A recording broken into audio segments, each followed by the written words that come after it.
Halo guys, assalamualaikum warahmatullahi wabarakatuh. Oke, selamat pagi dan pada pagi ini saya akan memberikan informasi tentang perkembangan atau ketegangan yang terjadi di Timur Tengah, itu setelah kedatangan daripada kapal-kapal Indo USS Abraham Lincoln punya Amerika. Dan ini sangat menambah ketegangan lagi karena banyak kapal Indo juga kapal-kapal perusak yang dibawa oleh Amerika Serikat di Timur Tengah. Ini menyebabkan respon yang harus ditunjukkan oleh Iran sendiri.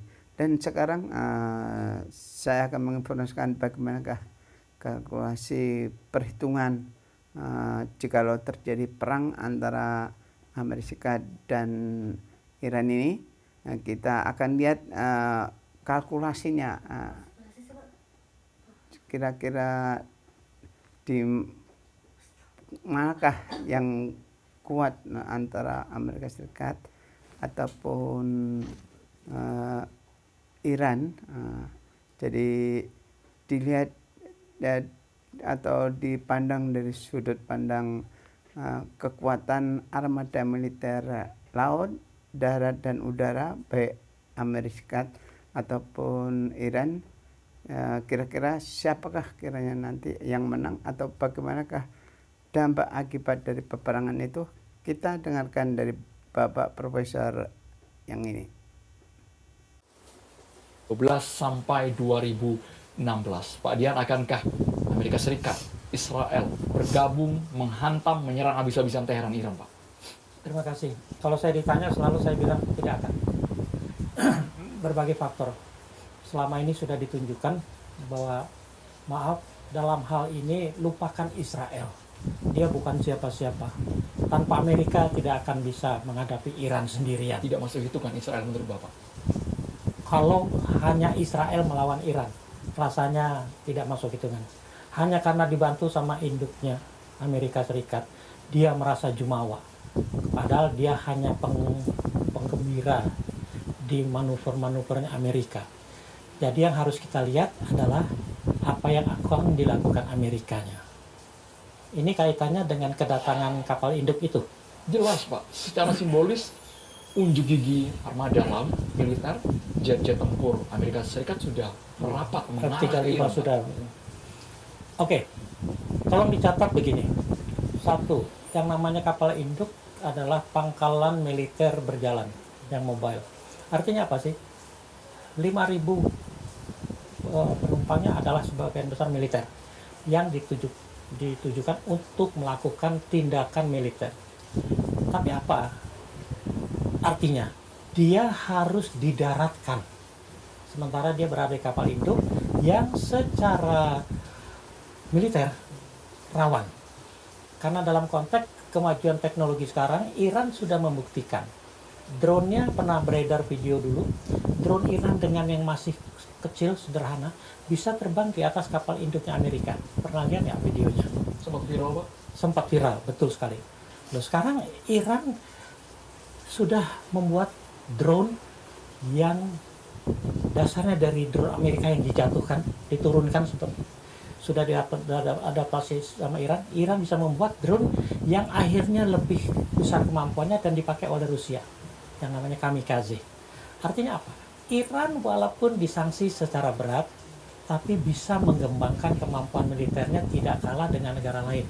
Kalau mau ditambah lagi, sekarang Amerika sudah mengirim kapal induknya ke Lautan India untuk siap saat mungkin diharapkan masuk ke Teluk Persia. Iran sudah memiliki satelit yang bisa melihat apapun yang dilakukan oleh pangkalan militer Amerika di kawasan, apalagi sebuah kapal induk yang berlayar itu dari satelitnya Iran. Bahkan dia bisa kirim juga satelit keadaan di Amerika pun dia punya kemampuan itu. Bukankah kalkulasi di atas kertas antara kekuatan militer AS dan Iran jauh di bawah? Betul, bukan apple to apple. Tidak apple to apple, saya membandingkan dua negara itu. Ya, Tapi kalau secara di atas kertas bisa berarti lain kalau itu diterapkan. Tapi buat saya, buat Iran tidak susah. Karena kapal induk itu mengandalkan apa? Pesawat-pesawat jet, pesawat tempur, tanker, surveillance, reconnaissance, pesawat. Semua itu membutuhkan landasan itu. Kalau rudal digelontorkan bertubi-tubi, satu jatuh di atas landasan kapal induk, tidak ada pesawat yang bisa terbang. Terus mengandalkan kemampuan apa? Kemampuan kapal-kapal pengiringnya.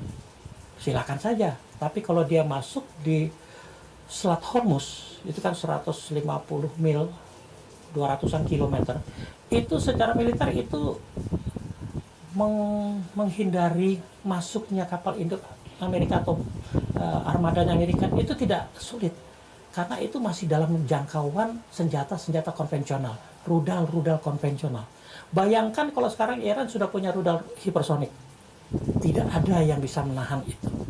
Kalaupun Amerika bisa meluncurkan rudal-rudal dari kapal induk, dari kapal-kapal, silakan, Iran hancur. Tapi bukan hanya pangkalan militer seperti kapal induk ini yang hancur. Pangkalan militer di sekitarnya juga, yang penting kawasan bisa membara. Itu yang menurut Pak Dian, Iran saat ini tidak gentar sama sekali. Betul. Dengan gertakan dari Betul. Trump. Meskipun kita tidak tahu ini sebatas retorika atau akan Betul. dieksekusi oleh Donald Trump. Sebatas ini saya masih mau bilang itu hanya retorika. Ancaman perang bukan barang baru. Ketika saya di sana pun, minggu pertama saya sudah dengar Leon Panetta, Menteri Pertahanannya Amerika, menyatakan musim semi itu masih musim dingin. Musim semi Israel akan melancarkan serangan. Tahun 2012, pemirsa. Saya tanyakan ke masyarakat, saya tanyakan teman diplomat, saya tanyakan ke kalangan militer sana. Kalau ancaman seperti itu dari tahun 79 kita terima. Kalau sekarang ancaman demi ancaman yang diluncurkan kepada Khamenei ini untuk apa tujuannya Pak Dian melihatnya? Kalau mau jujur ya, tanya sama Trump, tanya sama Obama, apa tujuan dia? Tapi buat saya, buat Iran tidak susah. Karena kapal induk itu mengandalkan apa? Pesawat-pesawat jet, pesawat tempur, tanker, surveillance, reconnaissance, pesawat. Semua itu membutuhkan landasan itu. Kalau rudal digelontorkan bertubi-tubi, satu jatuh di atas landasan kapal induk, tidak ada pesawat yang bisa terbang. Terus mengandalkan kemampuan apa? Kemampuan kapal-kapal pengiringnya. Silakan saja. Tapi kalau dia masuk di Selat Hormuz, itu kan 150 mil, 200-an kilometer, itu secara militer itu menghindari masuknya kapal induk Amerika atau armadanya Amerika itu tidak sulit. Karena itu masih dalam jangkauan senjata-senjata konvensional, rudal-rudal konvensional. Bayangkan kalau sekarang Iran sudah punya rudal hipersonik. Tidak ada yang bisa menahan itu. Kalaupun Amerika bisa meluncurkan rudal-rudal dari kapal induk, dari kapal-kapal, silakan, Iran hancur. Tapi bukan hanya pangkalan militer seperti kapal induk ini yang hancur. Pangkalan militer di sekitarnya juga, yang penting kawasan bisa membara. Itu yang menurut Pak Dian, Iran saat ini tidak gentar sama sekali. Betul. Dengan gertakan dari Betul. Trump, meskipun kita tidak tahu ini sebatas retorika atau akan Betul. dieksekusi oleh Donald Trump. Sebatas ini saya masih mau bilang itu hanya retorika. Ancaman perang bukan barang baru. Ketika saya di sana pun, minggu pertama saya sudah dengar Leon Panetta, Menteri Pertahanannya Amerika, menyatakan musim semi itu masih musim dingin. Musim semi Israel akan melancarkan serangan. Tahun 2012, pemirsa. Saya tanyakan ke masyarakat, saya tanyakan teman diplomat, saya tanyakan ke kalangan militer sana. Kalau ancaman seperti itu dari tahun 79 kita terima. Kalau sekarang ancaman demi ancaman yang diluncurkan kepada Khamenei ini untuk apa tujuannya Pak Dian melihatnya? Kalau mau jujur ya, tanya sama Trump, tanya sama Obama, apa tujuan dia sekarang mau menggantikan rezim Khamenei? Tanya Obama, kenapa dia ternyata bisa membuat perdamaian dengan Israel, dengan Iran. Artinya apa? Faktor kepemimpinan dalam konteks Amerika dan Iran ini sangat menentukan. Obama membuktikan kok, Iran bisa diajak dialog, Obama pun menerima. Tercapailah yang namanya perjanjian JCPOA, perjanjian nuklir itu. Tapi kan baru 2 tahun jalan, 3 tahun, Trump naik lagi, bukan hanya dirubah, dibatalkan yang namanya Trump. Loh, berarti apa? Dia pasti punya intention tertentu. Kalau mau ditanya tujuannya apa, bisa berdebat panjang. Mungkin Amerika sendiri, rakyat Amerika nggak bisa jawab. Karena apa? Israel di sana, Iran di sini. Amerika bantu Israel menyerang Iran, katanya ancaman eksistensialnya Israel.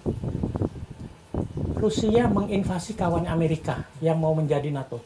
Kok Amerika nggak berani menyerang Rusia? Taiwan kawannya Amerika. Cina selalu manuver provokasi di sekitar Taiwan. Kenapa AS tidak turun, Pak?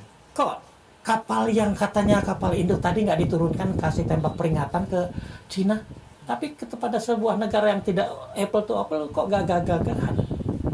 Nah, tujuannya apa? Apakah, kalau mau jujur ya, saya diplomat, saya harus objektif, saya harus profesional. Kalau mau jujur, Tapi kan jabatan sudah lepas, harusnya bisa nating tulus saja kalian bicara kan. Oke, kalau begitu begini lihatnya. Apa sih yang ditakutkan dari Iran? Apakah sejak revolusi Iran tahun 1979 ada invasi dari Iran ke negara tetangganya? Yang ada Irak menyerang Iran. Tapi setelah perdamaian tahun 88 itu masing-masing aman. Malah Amerika yang menyerang Irak, ganti menyerang Suriah, menyerang Afghanistan, coba bayangkan. Jadi hanya sebatas cyber ke Iran, Pak ya? Tidak, betul. Karena kalau mau jujur lagi, tidak ada alasan negara Teluk pun tidak menerima ancaman apa-apa tuh.